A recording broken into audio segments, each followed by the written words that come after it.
This Civic Media podcast is sponsored by UW Organ and Tissue Donation. Organ donations are desperately needed, and now is the right time to become an organ donor. Talk to your family. Get the dot. Save lives. Go to heroicdeed.com.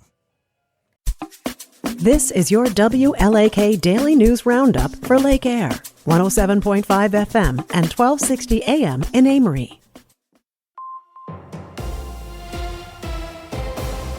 For WLAK News, I'm James Kelly.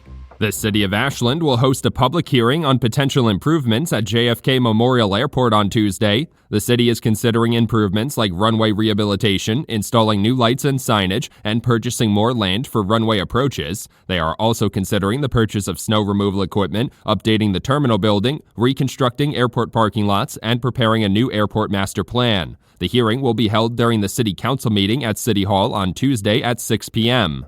The Wisconsin Department of Natural Resources held an open house at the Douglas County Government Center this week to share updates to the area's preliminary flood maps. The maps are still being finalized, and residents can file an appeal if they believe certain areas of the maps don't properly cover flood risks. The maps can help inform FEMA and communities about flood dangers in the area, both contributing to emergency services and helping potential homebuyers evaluate the flood risks before purchasing property in the county.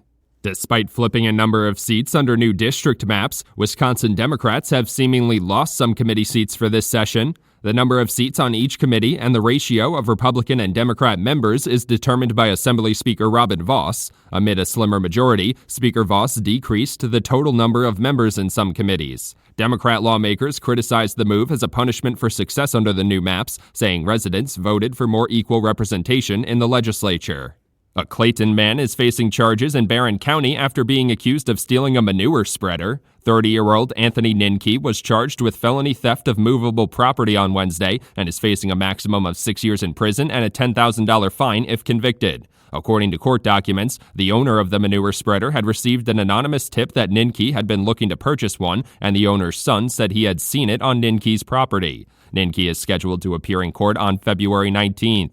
With freezing temperatures across the state, AAA is warning Wisconsin residents that letting their cars sit idle to warm up isn't actually a good idea. AAA officials say driving normally and avoiding hard acceleration will warm up car engines faster, while also reducing wear and tear and exhaust emissions. They're also reminding residents that before they hit the road, it's a good idea to take safety precautions. Drivers should have an emergency kit with warm clothing in the car and keep their fuel tank as high as they can to prevent freezing.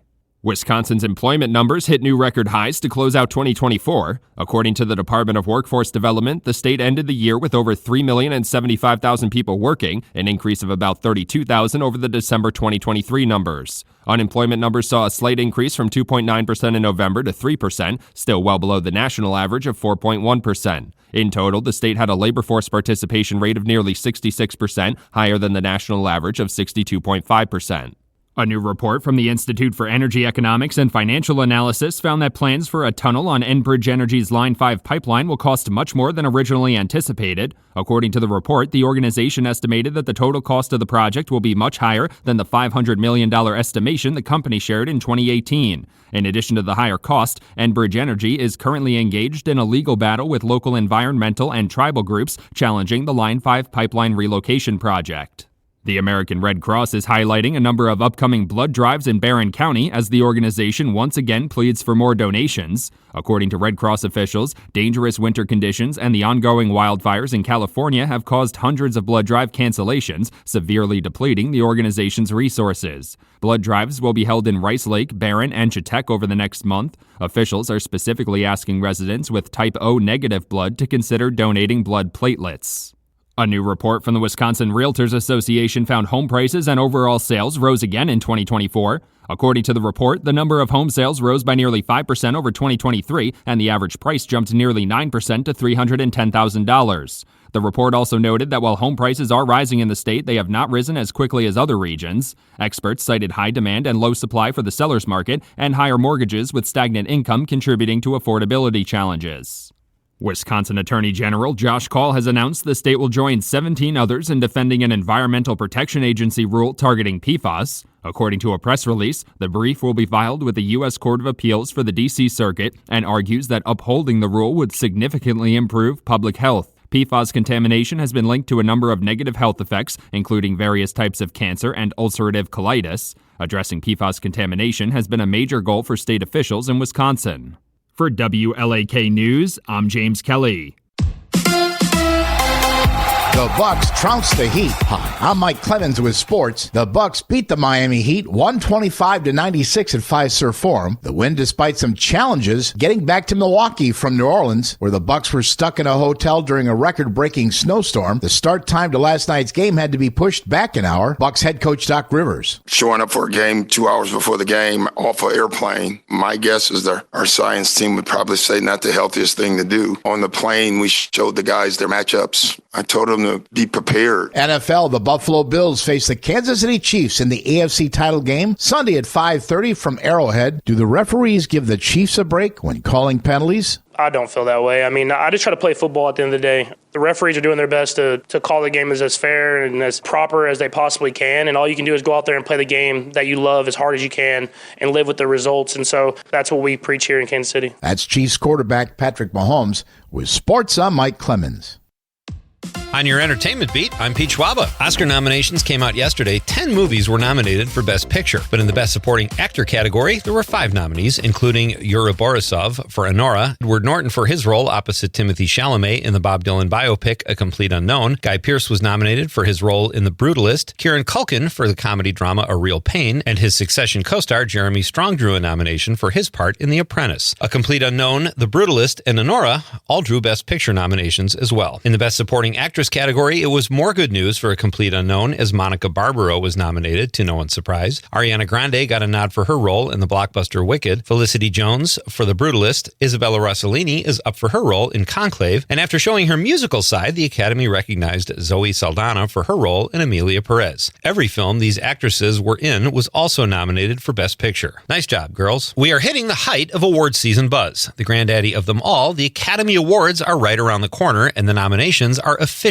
out. Let's start off in the category everyone is on pins and needles about, Best Sound. Just kidding. There's pretty much something for everyone, as 10 films from several genres have been recognized in the Best Picture category. Leading the nominations this year is the foreign film Emilia Perez with 13 nominations. The musical tells the story of a drug kingpin struggling with gender-affirming issues. Close behind Emilia were The Brutalist and Wicked with 10 nominations apiece. Conclave and A Complete Unknown also made an impressive showing with 8 noms each. Rounding out the nominees in the Best Picture category were independent films Nickel Boys, Anora, The Substance, I'm Still Here, and the blockbuster Dune 2. There is your list of movies to check out before March 2. You have 6 weeks. Academy Award nominations were announced yesterday after a brief delay due to the LA fires. Here are your Oscar nominees for Best Actor. To no one's surprise, Adrian Brody was nominated for his role in The Brutalist. Timothy Chalamet pulled a nomination for his portrayal of Bob Dylan in A Complete Unknown. If there are heavy favorites, it's probably those two. Rounding out the category are Coleman Domingo for his role in Sing Sing, Ray Fiennes for Conclave, and Sebastian Stan for The Apprentice. It's anybody's game. Speaking of thespians, the nominations in the Best Actress category are also in and include Demi Moore, who makes her comeback, so to speak, in the horror film The Substance, Cynthia Erivo for Wicked, which was not a huge surprise, Carla Sofia Gascon for Emilia Perez, a film also nominated in 12 other categories, Mikey Madison for the comedy Anora, and Fernanda Torres for I'm Still Here. Good luck, all. For more showbiz fun, tune into Nightlight with me, Pete Schwaba, weeknights from 6 to 8 p.m. on the Civic Media Radio Network.